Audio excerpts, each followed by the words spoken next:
Well, good morning from Ecuador. I want to follow up on my short video from last night when I was attempting to beat the sun, but I failed miserably. So I'm back here in the morning sunshine where I have adequate lighting. And I just want to talk a little bit more about what I am learning about myself, my patterns, and the ways I want to make changes in the future.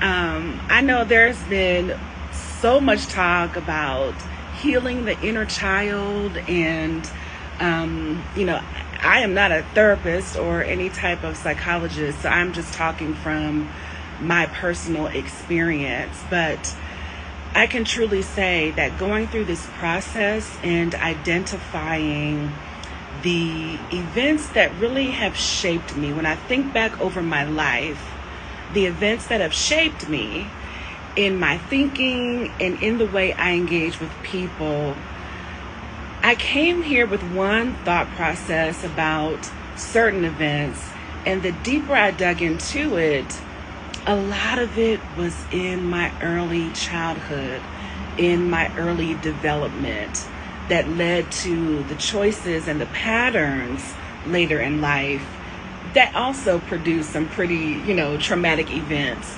But the reality is it was those things in my childhood. And one theme that kept coming up for me was the abandonment wound. And, having to face that. And when I think about myself as a woman of faith, it's been difficult to reconcile some of the faith practices that I have believed in and, been a part of over 25 years of my life, from the first time, or really now 30 years of being a part of a church and a Christian faith belief. But I still had this pain. I am a prayer warrior. I'm a strong believer. I love the Lord. And I still had this pain. I still had tender areas.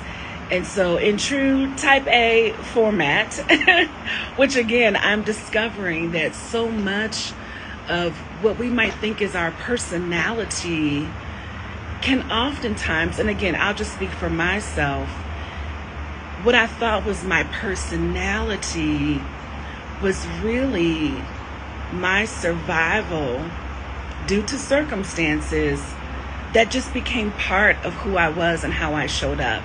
But it wasn't really my personality. But I say, when I was in that kind of type A, just figure it out, do it, I felt like I was not doing Christianity the right way, that I wasn't praying the right way, that maybe I wasn't being totally honest with God, as if He's not omnipresent, right? But a faith practice I had that said I should just be able to ask God to deliver me from my pain, deliver me from this stinking thinking, those kind of colloquialisms that get thrown around. And for me, those things would work for a time. I would feel better for a time. But it was almost like an addict seeking the next high. I needed to get to the next service, the next prayer group, the next Bible study. And again, the sense of maybe I have not fully repented. There was this constant state of feeling not enough for God, not enough to be delivered, feeling not enough to be in a faith practice in a way that others were telling me worked for them. and it wasn't working for me. And it fed right into, again, my abandonment wounds. The God that I read and believed who would never leave me or forsake me, yet I felt abandoned inside of my faith. And what I've come to realize for me is that it takes both and, or maybe a few different things, sometimes to process and overcome the complex layers of trauma that many of us have experienced. And so it takes prayer and faith, and it also takes a healing process that says, I'm going to sit with these emotions until I get a release.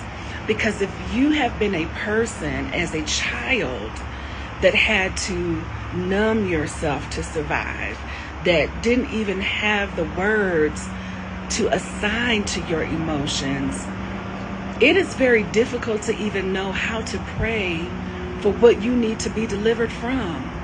You first need to identify what has happened. Sit with it, understand the emotions, process them, so you can be open to the freedom and to the abundant life that God has created us to live. And so this process has been very helpful for me in identifying those things, sitting with them, looking at patterns and making connections. And as I said a little while ago, determining what really is my actual personality and what were the heavy coats and armor I had to put on to survive. You know, I had to put on minimization of myself. I had to put on prioritizing other people's happiness because of very real danger that was present in my childhood. I had to put on, you know, something that I've said in multiple interviews in my life. I am calm under pressure. And that might be true, but that skill was honed in chaos, in survival mode. And I didn't even really understand how to turn that off. That calm under pressure was really a numbness, an emotionless living. Because when you grow up in chaos and in survival mode, you don't have time to cry. Okay, again, for me, it wasn't no time to cry. It wasn't no time to be, you know, as they say, weeping and wailing. You had to think about your survival and how can I show up to minimize the chaos? How can I disappear, you know, into the wall, into a room, into the background, so that I am not consumed into the situation. And that is great for surviving. But in a vibrant and abundant life that we are called to live, there is a range of emotions that God has blessed us with and created us to have. And so those skills that serve me well in the military, when you need to be calm under pressure, but when I need to feel and identify with others around me, sometimes it would feel foreign. And I can remember times when, you know, people would get to know me and say, you know, I just thought you were aloof. I thought you were a little, you know, stank, a little funky acting. And truly, that may have been the persona, but it was just because I didn't even have the skills to connect in real moments. And so what can look like one thing is really survival. And Again, I'm grateful for this process because I'm going back and getting some things, as I talked about on one of the videos, the Sankofa, Ghanaian concept of looking back to move forward.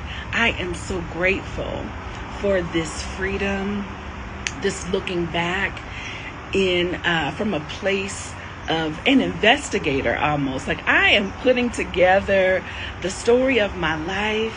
I'm solving cases out here. You know what I'm saying? And I am getting free. And I'm so grateful that, these things don't have me in bondage anymore, and that I can, even walk into a different level of faith because of the freedom that I am gaining through this healing process. And so that is my update in the bright sunshine as the sun is rising beautifully here in Cuenca, Ecuador. I thank you so much for watching. I hope you have an amazing day.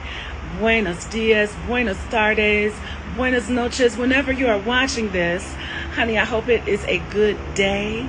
And I invite you to take time to know yourself fully, care for yourself, have compassion for yourself, and live a life of freedom. Until next update, take care, everybody.